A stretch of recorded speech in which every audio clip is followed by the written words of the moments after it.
Hello everyone, আসসালামু আলাইকুম। সবাই কেমন আছেন? আল্লাহর রহমতে আমরা সবাই ভালো আছি। তো আজকে একটি নতুন রেসিপি নিয়ে চলে এসেছি। রেসিপিটা হচ্ছে মসুর ডাল দিয়ে দুই ধরনের বড়া বানাবো আমি আজকে। তো আমাদের সাথেই থাকুন এবং দেখুন আমি কীভাবে বানাইতেছি। তো প্রথমে মসুর ডালগুলো আমি আগে ভিজিয়ে রেখেছিলাম, এখন ধুয়ে পরিষ্কার করে নিয়ে শিলপাটা বেটে নেব। শিলপাটায় আদা বাটা করে নিতে হবে, বেশি মিহি করলে বড়াটা খেতে ভালো লাগে না এবং মুচমুচেও হয় না। এই তো আমার বাটা শেষ, দেখুন কত সুন্দর করে বেটে নিয়েছি। আপনারা চাইলে ব্লেন্ডও করে নিতে পারেন, তো ব্লেন্ড করলে আমার কাছে ভালো লাগে না বড়া খেতে, এই জন্য বেটে নিলাম। এখন অনেকগুলো পেঁয়াজ নিয়েছি, পেঁয়াজগুলো কুচি করে নিলাম।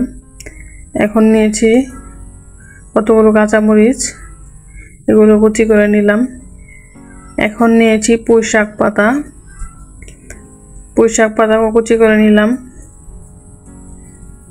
এতো আমার কুচি করা শেষ।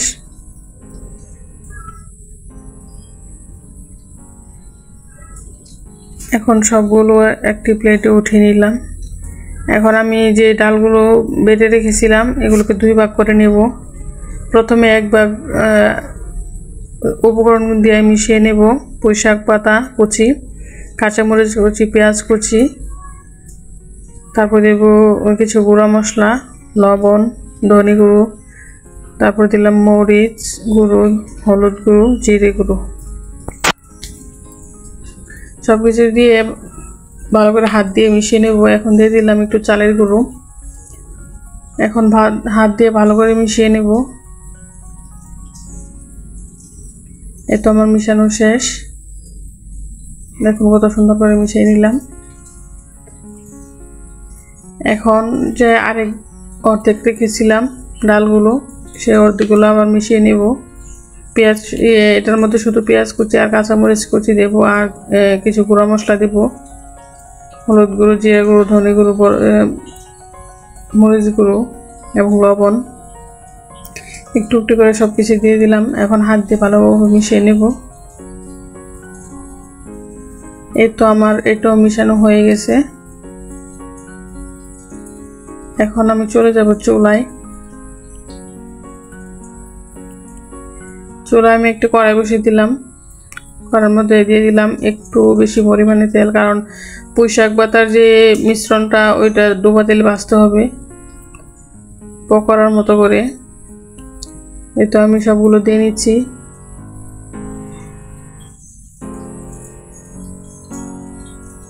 এখন উল্টে দিচ্ছি। এগুলো আমি উল্টে পাল্টে সুন্দর করে ভেজে নেব, লাল লাল করে এবং মুচমুচে করে, তাহলে খেতে মজা লাগবে।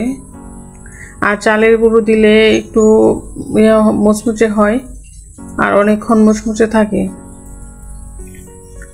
আবারও দিয়ে দিচ্ছি একে একে সবগুলো। এই তো উঠিয়ে নিলাম। এখন আমার ভাজা শেষ। তো আরেক ভাগ দিয়ে রেখেছিলাম শুধু মসুর ডাল, এখন আমি ওই বড়াটা বানিয়ে নিব। এই তো দিয়ে দিচ্ছি। এগুলো আমি চামচ দিয়ে দিচ্ছি, কারণ হাত দিয়ে দিলে তেল গরম লাগবে। এগুলো একটু বড় করে দিতে হচ্ছে, কারণ এগুলো ভাত দিয়ে খাওয়া হবে আর পুঁই শাক পাতার বড়াটা শুধু খাওয়া হবে। আপনারা যে যেভাবে খেতে পারেন, তো আমরা এইভাবেই খাই।